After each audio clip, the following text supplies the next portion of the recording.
Shalom amigos, Shabbat Shalom para toda la comunidad, para todos los que están viendo esta reflexión. El título del día de hoy, el que elegí para encabezar esta reflexión es, sí, es judío. Bueno, ¿y por qué este título?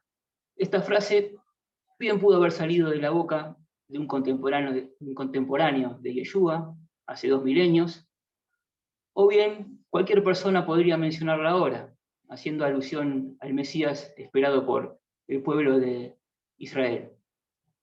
Y bien, pero quiero comenzar esta reflexión remontándome a mis 9 o 10 años.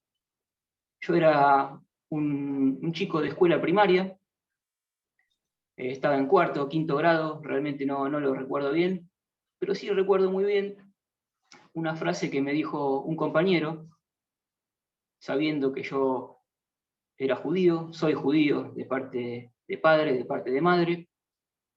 Este compañero, sin ser agresivo, sin querer pelear, me dijo esta frase: los judíos mataron a Dios. Bien, los judíos mataron a Dios. ¿Cuál fue mi reacción? Sinceramente, no supe qué contestarle. Tampoco sabía bien el significado de lo que este chico que se llamaba Carlos Alberto, en realidad. No sabía a mis 9 o 10 años el significado de esta frase aparentemente tan hiriente que me estaba diciendo Carlos. Yo creo que en realidad Carlos tampoco la sabía. Bien, quedó así, no pasó más nada, fue simplemente un pequeño diálogo de escuela primaria y pasó el tiempo.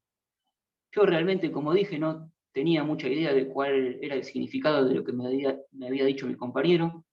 Tampoco en un principio tenía grandes intenciones de averiguarlo, ni en mi infancia, ni en mi adolescencia, ni en mi juventud, pero es obvio que por algo este breve comentario quedó grabado en mi mente hasta el día de hoy.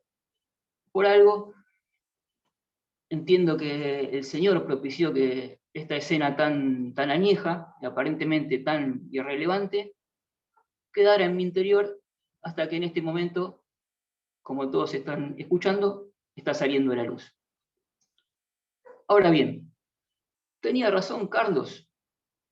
Desde luego, la frase que me mencionó no le pertenecía a él no lo había pensado por sí mismo, sino que en él se reflejaba el pensamiento de millones de personas que seguramente tampoco habían arribado a esta conclusión a través de su propio razonamiento. Pero alguien se los enseñó de esta manera. Los judíos mataron a Dios. Los judíos mataron a Dios. Bueno, le ponemos puntos suspensivos a estas primeras líneas, a este primer capítulo. Lo vamos a dejar en suspenso y retomarlo al final de esta reflexión. Y les propongo ir a más adelante en el tiempo, muchos años después, a mi primera época como creyente en el Mashiach. Yo escuchaba un programa de radio al cual habían sido invitados un rabino y un cura. Durante esta charla amable que se dio por la radio, el conductor confesó no poder entender, y ahora abro comillas, cómo es que Jesús es judío. Por supuesto, la palabra Jesús está puesta en boca de aquel conductor. El cura, ensayando una autocrítica, respondió que una de las tareas del cristianismo actual debería ser la de componer la relación de enemistad que durante siglos y siglos separó a ambas religiones. Pero claro, yo no recuerdo que haya explicado el motivo por el cual surgió esta tremenda separación. Que es lo que a muchos, incluso a mí, hasta cierto momento, también me llevaba a reflexionar. Yeshua es judío, pero ¿cómo puede ser? Y acá les propongo de vuelta ir a la palabra, que vayamos a las Escrituras donde en muchos pasajes, pero vamos a elegir uno en particular,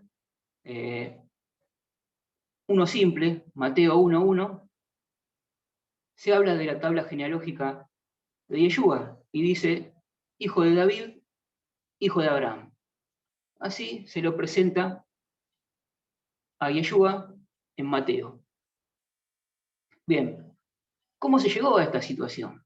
¿Cómo es posible que haya ido perdiéndose la identidad judía del Mesías de la manera en que se perdió?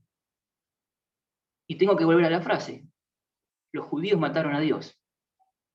Si uno va al fondo de la cuestión, podría entender que esta es una corriente de pensamiento antiquísima, que se remonta a unos 2 milenios, a apenas unas decenas de años después de la muerte y resurrección del Señor.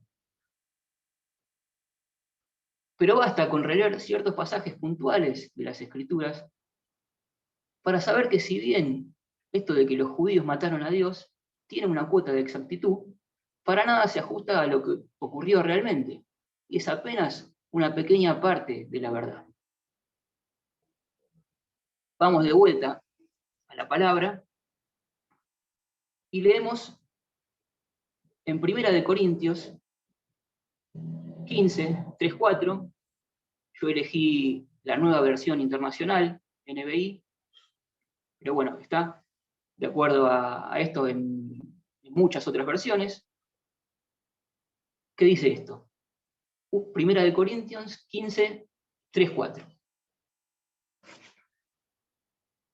Porque ante todo les transmití a ustedes lo que yo mismo recibí, que Yeshua murió por nuestros pecados según las Escrituras, que fue sepultado, que resucitó al tercer día según las Escrituras.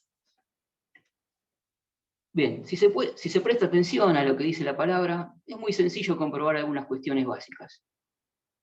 Yeshua era judío, amaba a su pueblo, fue circuncidado al 8º día, concurría al templo, era un estudioso de la Torá. Luego vayamos a sus discípulos. Todos, menos uno, Lucas, eran judíos.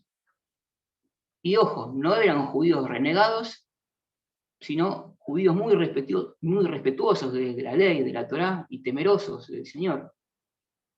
Por temor, repetimos, no hay que entender miedo, sino un respeto reverencial hacia el Señor.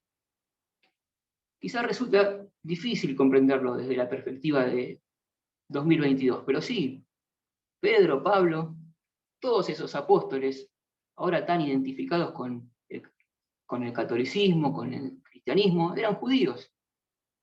Y ni ellos ni Yeshua tenían intenciones de crear o de fundar otra religión. Claro, lo que los diferenciaba del resto era que, para ellos, el Mesías que esperaba el pueblo de Israel ya estaba presente. Y por supuesto, ese Mesías, ¿quién era? Yeshua. Yendo un poco más adelante, al momento en que los seguidores del Mesías comenzaron a dar los primeros pasos de lo que hoy se conoce como la Iglesia, que no es un edificio en particular, sino que es el grupo cada vez más grande de creyentes en Yeshua y en su obra de redentora.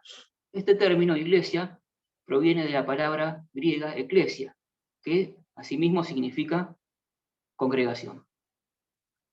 En los primeros tiempos, las congregaciones o comunidades mesiánicas estaban conformadas por mayoría de judíos y grupos de gente que no lo eran. A esta gente, los gentiles o los goim, se les permitía congregar con ellos, porque si bien el mensaje de amor y salvación por parte de Yeshua estaba dirigido primeramente al judío, había además un objetivo divino que apuntaba a que todas las naciones, a que todo el mundo, todas las naciones fueran llamadas a oír y a hacer suyo también ese mensaje. Y esto lo vamos a ver nuevamente en la palabra. Les pido que nos acompañen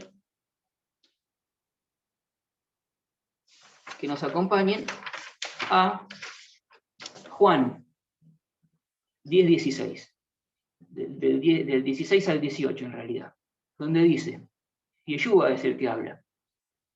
Tengo también otras ovejas que no son de este redil. Aquellas también debo traer, y oirán mi voz. y habrá un rebaño y un pastor. Por eso me ama el Padre, porque yo pongo mi vida para volverla a tomar. Nadie me la quita, sino que yo de mí mismo la pongo. Tengo poder para ponerla y tengo poder para volverla a tomar. Este mandamiento lo recibí de mi Padre. Juan 10, 16 al 18, en Reina Valera. Bien, acá vemos como dos cosas. Yeshua primero va al judío, pero también deja trascender que detrás del mensaje al judío es hacia todos los demás, hacia todas las naciones, el mensaje. Y también dice claramente que no es que él fue asesinado en contra de su consentimiento, sino que él mismo vino a poner su vida para salvación de todos los que en él y en su obra redentora creyeron. Ahora bien, tenemos dentro de una congregación primitiva un grupo mayoritario de judíos mesiánicos y un grupo minoritario de gentiles. Esto no iba a quedar así. Si bien que con el paso de unas pocas generaciones, la situación se iba a invertir. Porque los judíos y gentiles, ¿qué pasaba? Iban uniéndose en matrimonio, y de estos matrimonios mixtos nacían individuos que a medida que pasaba el tiempo, cada vez más lejos estaban de las raíces hebreas del Evangelio. En algún momento, la dirección de estas congregaciones, que primero había estado en manos de judíos, pasó a las manos de los gentiles. Y con esto también vino una depreciación general de la Torá. Y Yeshua, recuerdan, había dicho que no vino a abolir la ley, sino a cumplirla. Los invito entonces a releer ese pasaje. Lo vemos, por ejemplo, en Mateo 5:17. No penséis que he venido para abolir la ley o los profetas. No he venido para abolir, sino para cumplir. En consecuencia, sus seguidores judíos nunca pensaron en dejar la Torá de lado. Sin embargo, los gentiles no estaban obligados a cumplir la totalidad de la ley, como se resolvió en el Concilio de Jerusalén del año 50. No lo vamos a leer, pero sí, también ustedes lo pueden encontrar en el capítulo de Hechos de las Escrituras. Y al convertirse en mayoría dentro de las comunidades, la ley tan respetada en las bases, progresivamente fue corriéndose de la escena. Al convertirse esos gentiles en mayoría, ¿no? No nos olvidemos de un detalle importante. Estaba también, en esa época convulsionada de la historia, el tema político. Y los judíos, tanto mesiánicos como tradicionales, integraban un pueblo que en reiteradas oportunidades se había sublevado en contra de la autoridad de los césares, o sea, de los romanos. Los israelitas no toleraban estar bajo el dominio romano y sus alzamientos eran bastante comunes, como así también la represión que sufrían al levantarse. Pero, ¿por qué los gentiles de las congregaciones mesiánicas debían soportar la persecución de los romanos si ellos no eran judíos? Este quizás era el pensamiento que predominaba entre los gentiles. De la mano de esas dificultades políticas, fue llegando también la discriminación hacia los judíos, ya no solo de parte del paganismo romano, sino también de los mismos cristianos, que algunas generaciones atrás habían sido aceptados por los judíos para ser miembros de las comunidades mesiánicas. Para no ser víctimas de esas persecuciones, adrede o tal vez en forma involuntaria, los cristianos fueron despegándose de la incómoda compañía de los judíos mesiánicos, que de a poco iban volviéndose minoría.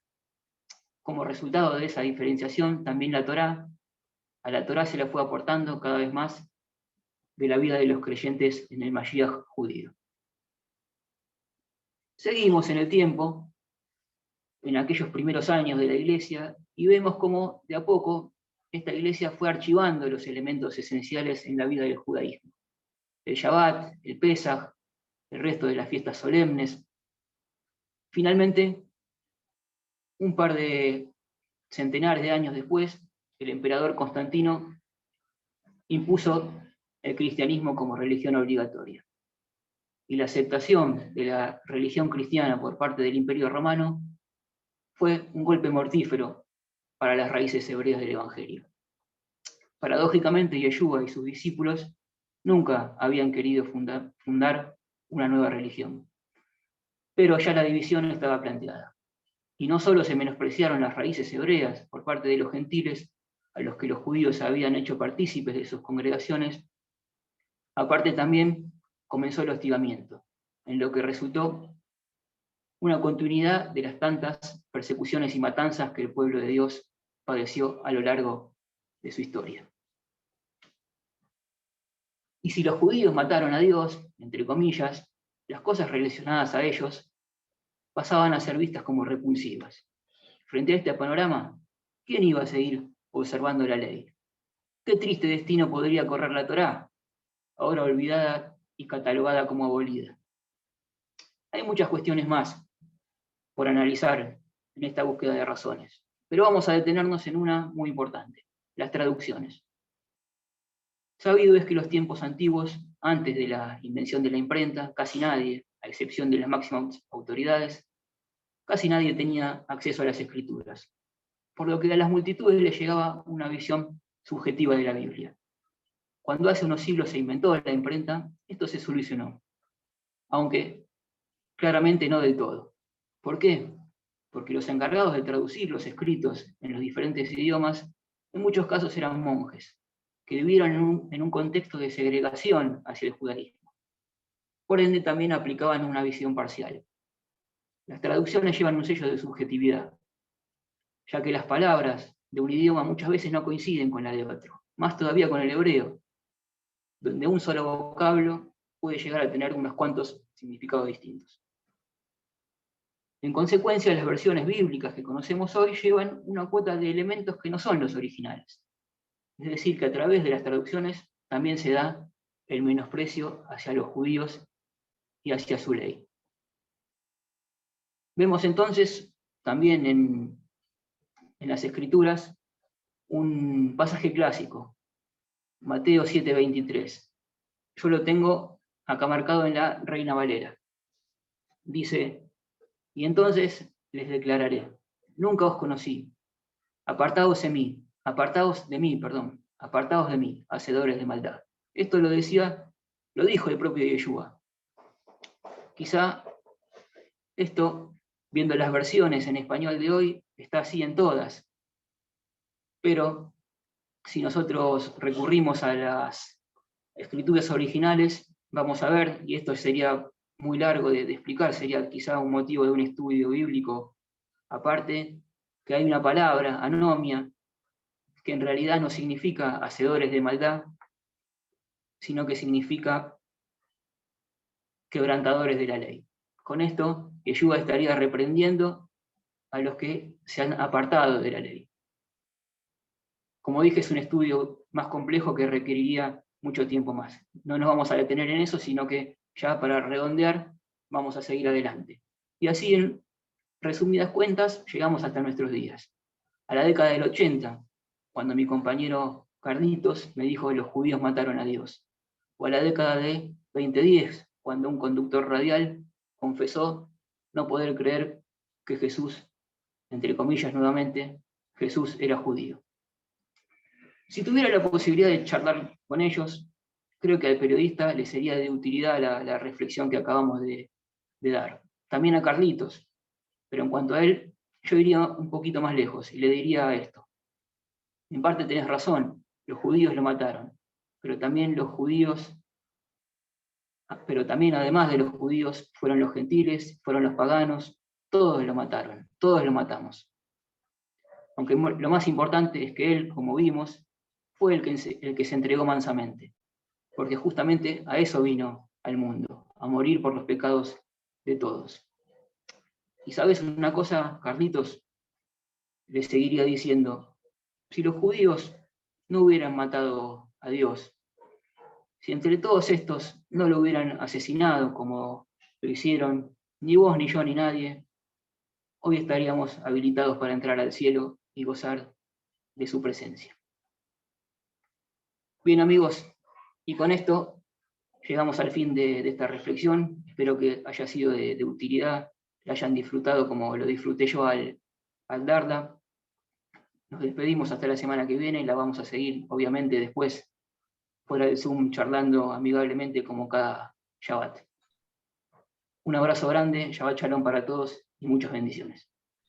Bueno, muchísimas gracias, Pablo. Damos gracias al Señor por la vida de Pablo, por esta excelente reflexión. Es su debut aquí en la comunidad, en un Zoom. Realmente hizo una especie de revisionismo histórico-bíblico extremadamente interesante para entender cómo se ha desvirtuado a lo largo de la historia la identidad judaica del Mesías. Y tener hoy, que se enseña en la mayoría de los lugares, un mensaje totalmente adulterado, contaminado, que nada tiene que ver prácticamente con el Mesías judío, el Mashiach, Yeshua que tenemos, que nació, vivió y murió como judío, ¿sí? Así que muchísimas gracias entonces por la reflexión, Pablo, que acabas de compartir.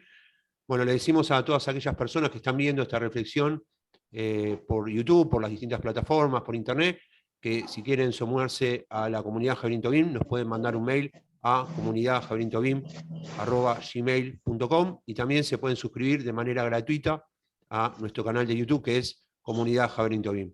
Nos vemos, si Dios quiere, en la próxima transmisión, en la próxima reflexión que vamos a compartir. Muchísimas gracias a todos. Toda Rabá y Shabbat Shalom Lekulam, Shabbat Shalom para todos. Bendiciones.